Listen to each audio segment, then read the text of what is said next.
You are listening to the podcast To Be Single or Not to Be by Shanna Montana, a podcast where we talk about the single life, dating, and relationships so you can make a decision at the end of each episode and decide to be single or not to be. That is the final question.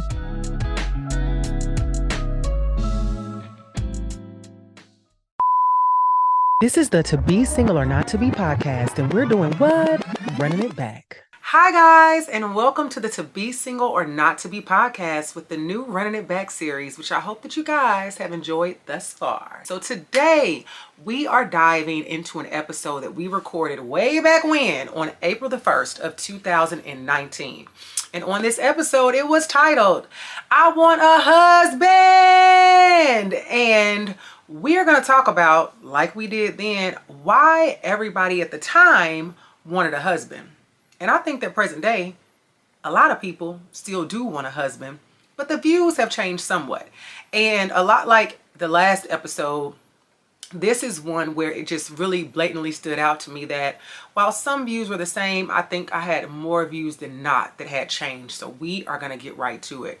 The first thing that we talked about and people wanted a husband was, dudes are just similar life goals and views. People wanting to wait until marriage in order to have a child.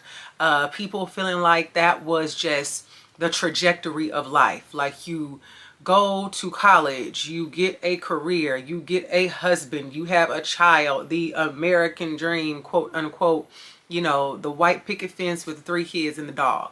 And that was like the first viewpoint of, I would say, millennial women. I think back then, like we're just following what society says we should be doing. But I will be the first to say that I feel millennials are the first of many.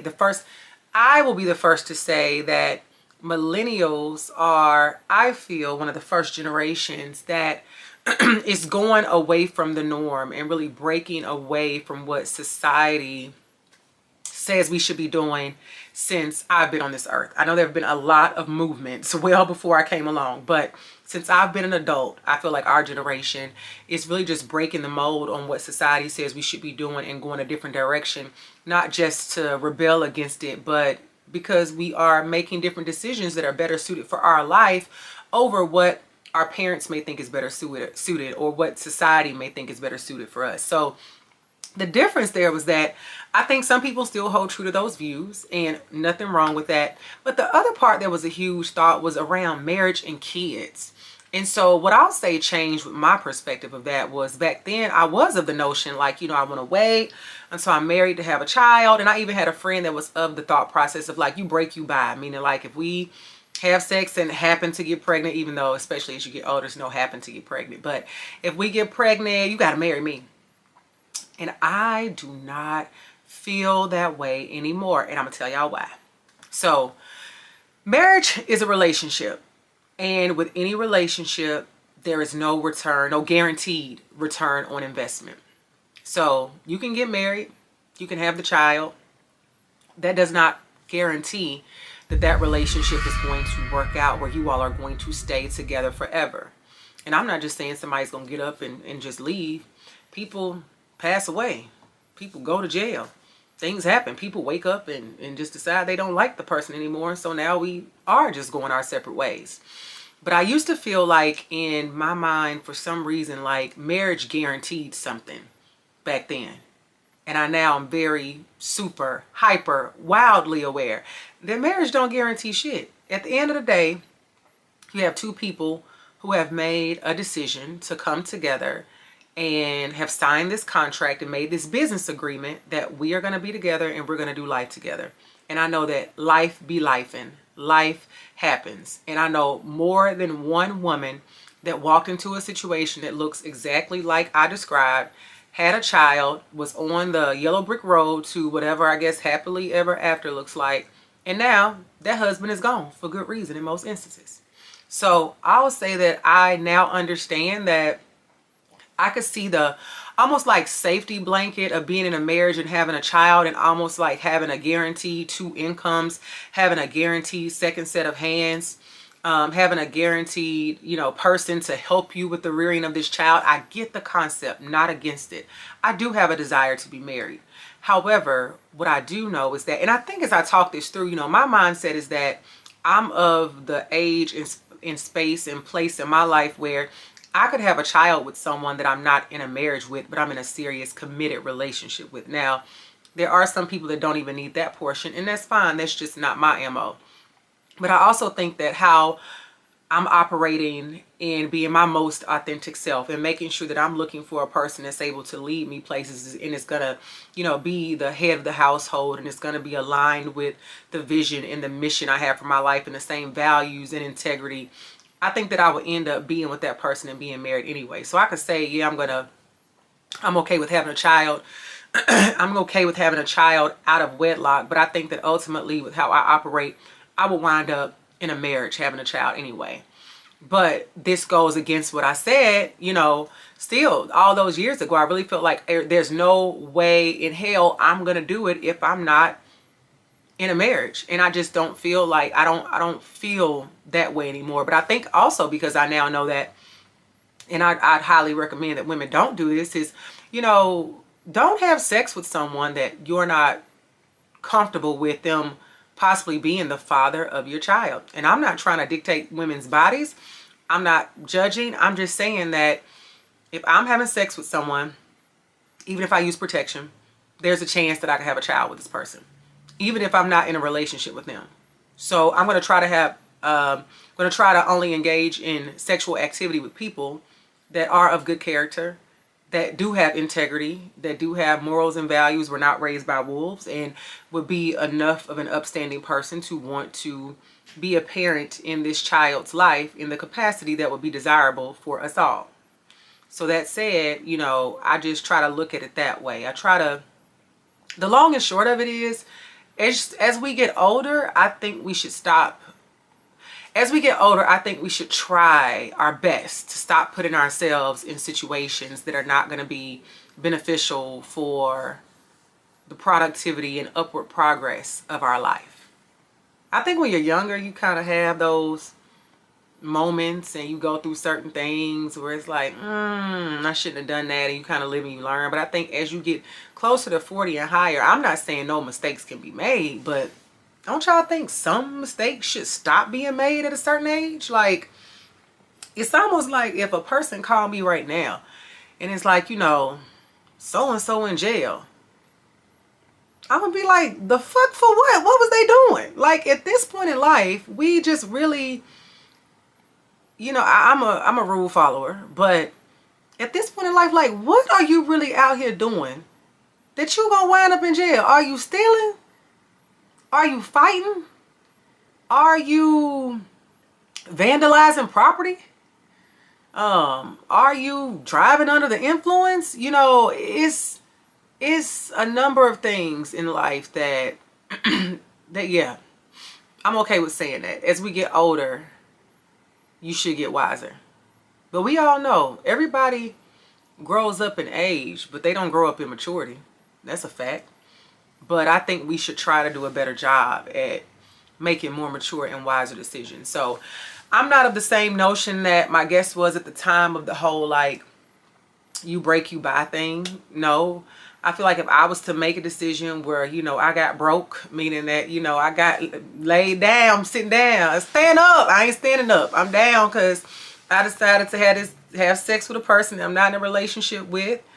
Or if I'm in a relationship and we not married and we gonna have this child and we just gonna do it. I'm not gonna force you. That's the thing too. I'm not gonna try to coerce you or force you into anything. Not that for damn sure. Not a relationship or a marriage. I want no parts of that. But I think that also it's fine. I think those views of desiring marriage and desiring marriage before a child and desiring the house with the picket fence and the dog, I think those views are okay too. I just don't necessarily subscribe to them in that exact way. But it's like, as I talk it through and think about it, I think just how I'm a very, strategic person. I think as strategic as I am and as strategic as my life has been, that when, that time comes, it may end up landing that way just because of who I am. And I'm okay with that. But I don't agree with that whole, the judgment of not being married before you have a kid. That's 1000% out of my mind. And not that I feel like I was a huge judgy person back then, but I do think for a long time, more so in my 20s, when I got to my 30s, I kind of had an awakening. I used to feel like, just wait till you get married to have kids. And now it's like, no, if you want to have a baby, because like I said earlier, things can go left regardless. But I do understand in wanting the financial stability. But even with that, it can still go another way. And I'm not going to go down the tangent. We know of people that are in relationships or married and feel like single parents. That does happen. That goes without saying. So it's just like, all of this shit is a risk. And you just hope to roll the dice and wind up in a situation that's more positive than negative. So the next thing we found out was about love. Why do people want a husband? And some people feel like, I just love him. Y'all know my favorite show, Divorce Court. I see people all the time, couples on that show all the time, where people have done super egregious things, unhinged behavior at the highest level that you can think of. And when the judge will ask them, like, why are you still wanting to be in this relationship? More than 50% of the time, the woman will say, because I love him. And I'm like, love is never enough. Love is never enough to be in a toxic situation. Love is never enough just, to withstand the test of time in some bullshit that is not it, married or not, and that's another thing. I'm a proponent. I feel like, I don't know if we talked about it back then, but I'm a proponent of divorce too. Just like I'm breakups.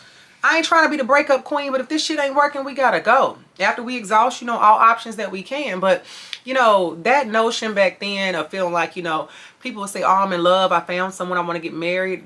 That's, nah. Now, love is definitely not enough. I need communication. I need understanding. I need good mental health. I need support. I need grace. I need self-awareness. I need a whole lot of things that go far beyond the love. And I think you definitely should as well. And so I think that another part of that is, we'll say love. And I think that we tend to hold on to love when we feel like we don't have anything else. Because if you've got to a point in your relationship, and I say this a lot on my Instagram, that if you've gotten to a point in your relationship where you feel like the only thing you have left is love, it's probably time to go. Because many times we will stay in situations that we know the expiration date has come from because of history, because we don't want to start over, because we just don't want to deal with a whole bunch of random partners.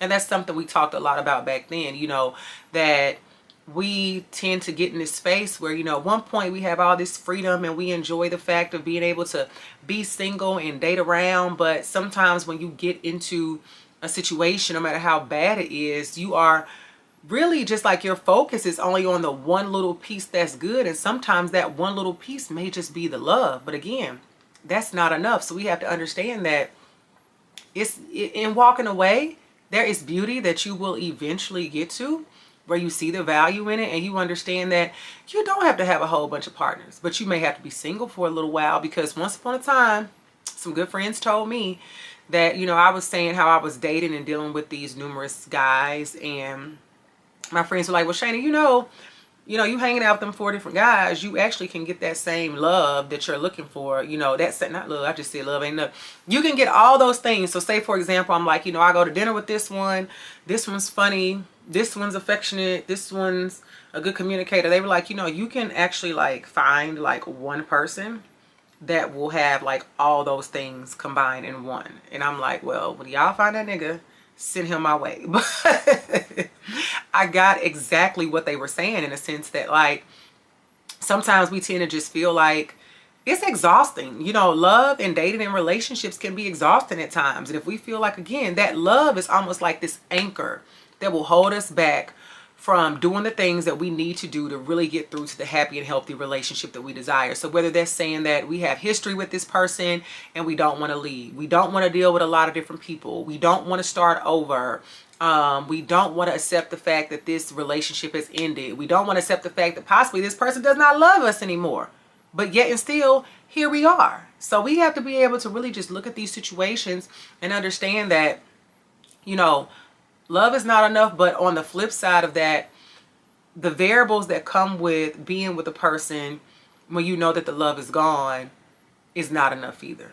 And I think that's a very fair, way to look at it. So the next thing that was kind of crazy that one of my guests talked about in regards to why people want a husband, and she more so went into the angle of like getting a husband. And her perspective was of the mindset, like, get a man by any means possible. Like, even if you got to lie to the man, if you got to manipulate the man, if you got to do, she was like, she had a new notion. This was back in 2019. And she really felt like every man that she got with, she was going to lie to him about what her experiences had been in life.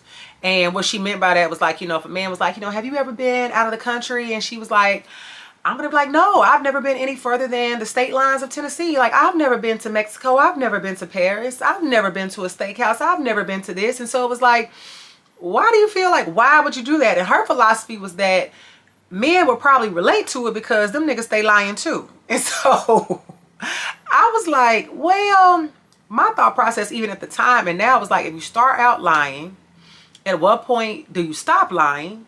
And then at any point do you admit the truth? And so she felt like, you admit the truth after you get married, because at that point, what he gonna do? He could leave you. These days men will leave. But she felt like he's going to stay if you wait to tell the truth after the fact. So I feel that's what I disagree with. Back then I was like, do what you got to do. Any means necessary. If you got to tell a man you ain't been no further than Murfreesboro, if you got to tell a man you ain't never been nowhere better than Red Lobster, if you got to tell a man that you don't even have a job, do what you got to do. But I definitely disagree with that now. Don't be a liar. Don't be a manipulator. Don't have narcissistic traits. Don't be a gaslighter.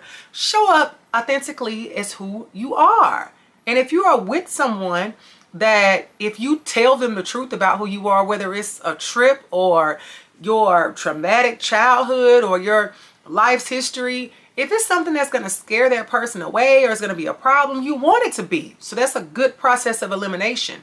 But if you're able to be honest and show up in these situations and the person is able to accept you and your circumstances for who you are, then that's a person that you probably want to keep around and see if they could potentially be a good partner. So I think that, her philosophy it kind of went back to me of like the thought process of like all men are dogs.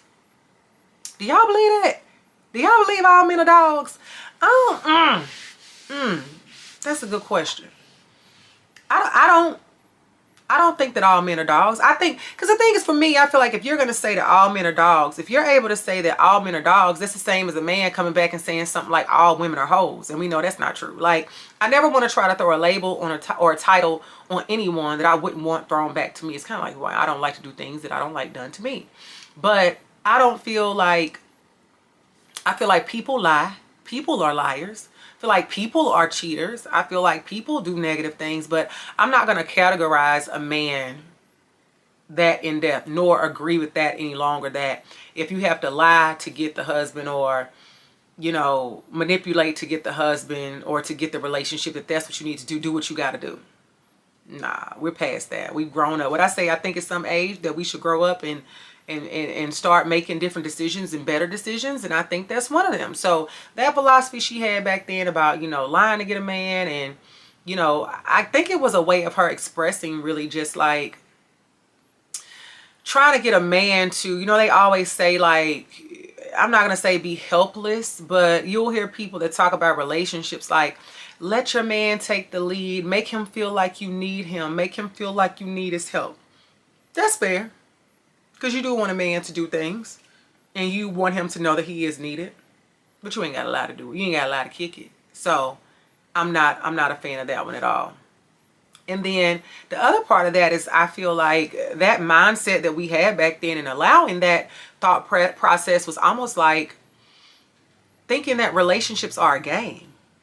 And you lose by thinking that relationships are a game. Like if you think a relationship is a game, it's a game that you are going to lose every single time because, people are not to be played with. Their emotions are not to be played with. People's mental health is not to be played with.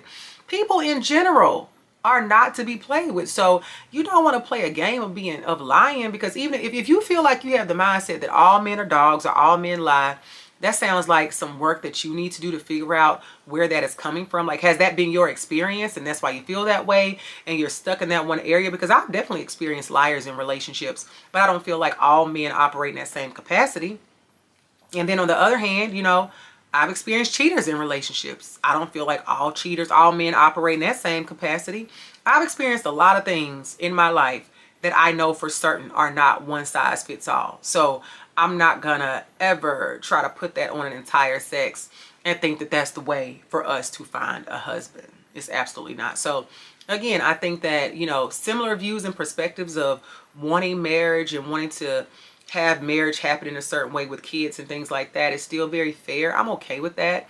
I don't subscribe to that 100%, but I do subscribe to the notion for me personally that I would want to have a partnership with the person that I choose to have a child with if I did choose to go down that road. And that's another conversation to make a video about. I've been putting thought to that. Not that I got a man around exactly, but I've been trying to think about, maybe because I'm just like this decisive person that sometimes feels like I need to put like a pin in things. So I'm really like thinking about it and praying about it. I got to talk to God more about it, but trying to figure out, you know, do I want to make a final decision and say like I don't want to have kids, or if I do, you know, y'all know I don't have any, but I think I have to decide that, because as I know the man that God is going to send to me, I need to be able to answer that question. And I need to be able to answer that question in a capacity enough that that someone else can't come along and change my mind. Because if I say that I'm positive 100% and I'm final in that decision of not wanting kids, and I meet somebody that does, I want to be able to say like, I don't care how appealing or great this person may be, I'm not going to do them that disservice of getting with them and then putting them in a position where now they're trying to like change my mind, because I wouldn't want the reverse done. That makes sense? Picking up what I'm putting down?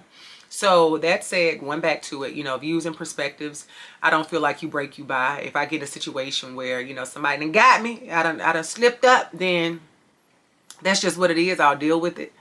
Love is not enough. I think back then that I felt like love might have been an overriding theme. Like you could push through with love, but nah, y'all know love ain't never enough. That goes without saying. I think that wanting a husband over just wanting one person to provide all the things that you want in love and in your life over having 10 people to do them, it only makes sense. It only makes sense. You know, sometimes it's fun to have 10 niggas, but when my life's set up, yeah, I ain't even got time for that now. And then I think that the other part of it that I did not talk about, I want to touch on is, you know, we talked about in 2019 that marriage was like this, it felt like this really rare gem. Like everybody wasn't walking around getting married. Everybody didn't have the ring. So that's why it's like, oh, you know, I got a ring. I got the prize, you know, I got something that you want. And in reality, it was almost like it was a rarity that I did not realize. And I want to just read off some statistics to you guys. So these are some stats I pulled from a recent article. So it said the number of marriages in the U.S. Present day is around 1.6 million.